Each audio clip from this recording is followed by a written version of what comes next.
अंतरिक्ष कई स्टार्टअप कंपनियों का अखाड़ा बन चुका है। कईयों को यकीन है कि अंतरिक्ष उद्योग आने वाले दशकों में सबसे तेजी से बढ़ने वाला उद्योग होगा। अंतरिक्ष से ग्लोबल इंटरनेट कवरेज देने पर जोरों से काम चल रहा है। जलवायु परिवर्तन का डेटा जुटाने पर भी बहुत फोकस है, लेकिन क्या ये फायदेमंद है? हमें पक्का करना होगा कि हम भी इस अभियान में रहें। यह अथाह आर्थिक संभावनाएं पैदा करेगा। विश्लेषकों का कहना है कि स्पेस टेक जल्द ही 1 ट्रिलियन यूरो का उद्योग होगा। 3 जर्मन स्टार्टअप अंतरिक्ष तक माल ढुलाई के लिए छोटे रॉकेट बनाना चाहते हैं। वे दुनिया की करीब 100 कंपनियों के साथ प्रतिस्पर्धा में हैं।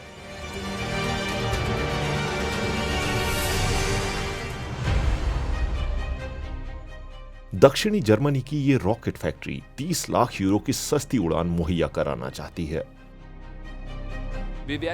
महीने में एक लॉन्च से ही पर्याप्त मुनाफा हो जाएगा, लेकिन हम हर हफ्ते लॉन्च करना चाहते हैं। हम इस कदर एडवांस बनना चाहते हैं कि ये हमारे लिए रूटीन हो जाए।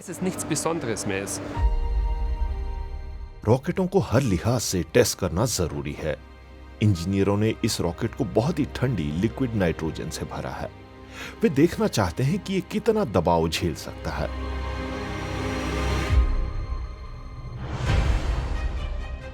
नतीजा उम्मीद से बेहतर है। तो क्या वे इस होड़ में बाकियों से आगे हैं? जहां तक लॉन्चिंग की बात है, जर्मनी अब भी जबरदस्त ढंग से मुकाबला नहीं कर सकता। मारिया यांके एक कारोबारी सलाहकार हैं। वो जर्मनी की नई स्पेस इंडस्ट्री पर आई सबसे पहली रिपोर्ट की सहलेखिका भी हैं। हमारे पास यहाँ 3 माइक्रो लॉन्चर हैं, लेकिन किसी ने अभी तक टेक ऑफ नहीं किया है। इनसे कोई आय नहीं होती है, क्योंकि शायद दुनिया में पहले से ऐसी कई लॉन्च कंपनियां हैं जो इस मांग को पूरा कर रही हैं।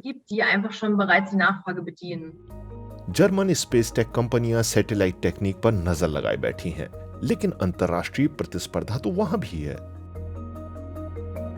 अहम यह है कि जो भी बिजनेस मॉडल और प्रोडक्ट्स कंपनी ऑफर करें, वे मौजूदा समस्याओं को सुलझाएं, यानी क्लासिक प्रैक्टिकल प्रॉब्लम।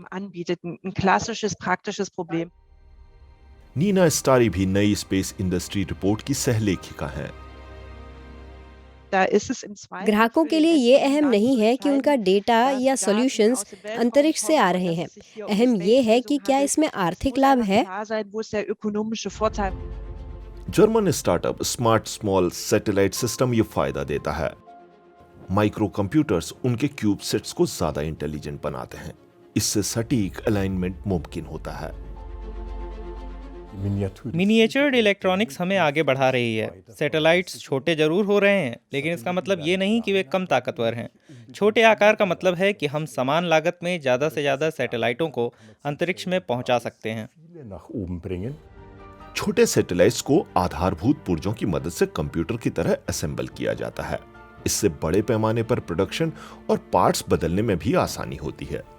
इस किफायती तरीके से नई एप्लीकेशन लोड करना भी आसान होता है। इस स्टार्टअप के कुछ माइक्रो सैटेलाइट्स अंतरिक्ष की कक्षाओं में मौजूद हैं। वे एक दूसरे से संवाद कर सकते हैं और एक फॉर्मेशन में उड़ान भरते हैं।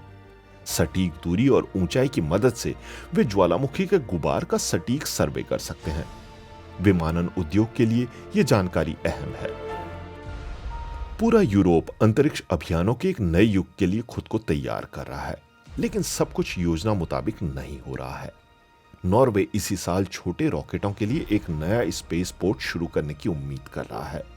यह यूरोप का पहला स्पेस पोर्ट होगा, लेकिन नॉर्वे की कंपनी ने अभी स्पेस पोर्ट के लिए खुदाई भी शुरू नहीं की है।